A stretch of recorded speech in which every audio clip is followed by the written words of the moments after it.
Ano masasabi mo sa 500 na budget daw para sa ayuda? Kasya ba yan sa pamilya? Kasya kaya yun.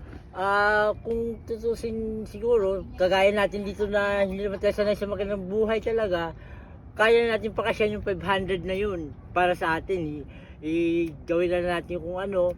Pero kung tutusin talaga sa panahon ngayon, hindi na magkakasya yung 500 sa gagastusin mo kahit sa araw-araw mo pagastos niya, isang araw mo halos kakapusin na yun. So, ang gagawin na natin, mag-prepare na tayo, mag-ipon-ipon tayo para at least may panggastos tayo para sa Pasko. Ayun. Tsaka pinagdiriwang natin ang kapanganakan ni Jesus Christ. Oo. Yan. Siyempre lahat naman tayo alam natin yan. Ang araw ng Pasko, ang kapanganakan ng ating Panginoong may kapal. Si Hindi Jesus hindi Christ. mahalaga yung pera pa. Yes, hindi mahalaga yung malaki o maliit ang budget mo para sa Noche Buena. Ang mahalaga kung paano mo isinapuso at sinagawa ang pagdaraos ng Pasko. Ganyan. Yan, napakalupit talaga. Oh, No? yes.